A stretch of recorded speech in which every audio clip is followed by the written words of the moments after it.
Imagine expecting someone to respect your opinion when you don't even respect your own body.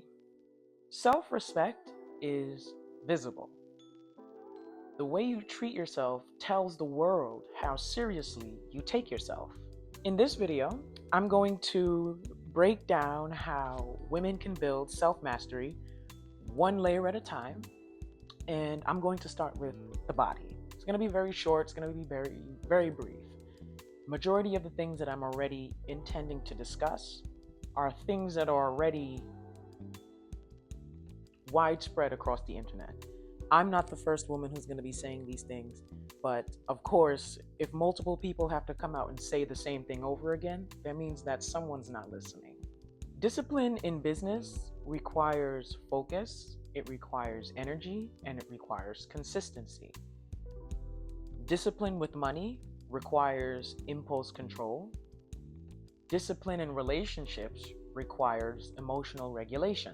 Before you can become financially free and independent, you need to understand that your body is your first asset. The body determines your energy, the body determines your output, and then your outputs evidently determines your opportunities. I was not the most experienced person in the room. I'm from Queens, New York.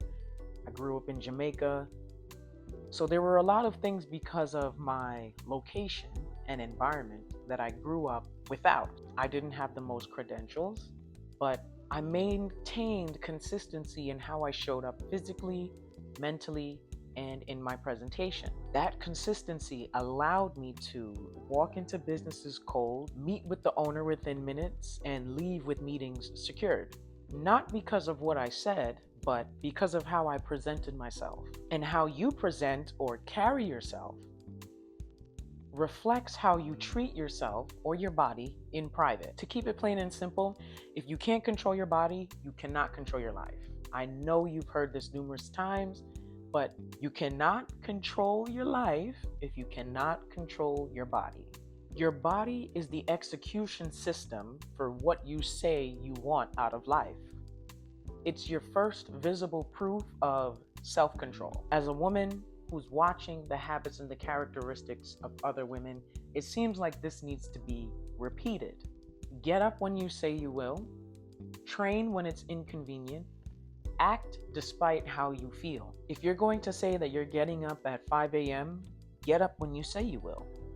If you're saying you're going to train and something happens where there's conflicts between training and something else in your schedule, you're going to have to train when it's inconvenient. You said you were going to train. You need to start to keep these small promises to yourself. No more, I don't feel like it. This is a lot of work. Oh my God, I've got to X, Y, Z. That's done. That's done. Training, eating right, and taking care of yourself gives you sharper thinking and higher outputs. Not only does this create visible proof of self-control, but it also creates visible confidence. You need confidence. It's not anything that you can do without. I'll focus on this and I'll build confidence later. Absolutely not. You need confidence. But confidence, it does come with a lot, because the more confident you become, the more people test your level of self-awareness. What do I mean by that? When you radiate a certain level of confidence, you begin to interact with people who are intimidated by your perception of yourself, and they'll start to make small jabs. And you got to look at it as the person isn't trying to come against you, but you have to look at it as a test and realize that this is a reflection of the mindset of the other individual. But that only comes when you radiate the confidence the way you're supposed to. If I could count on my hand how many times people have asked me, were you in the army? Do you play sports?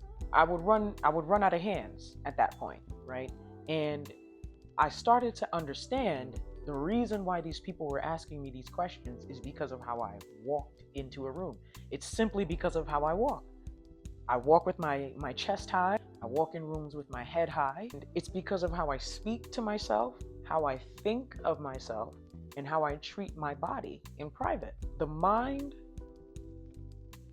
evidently produces what people see of you.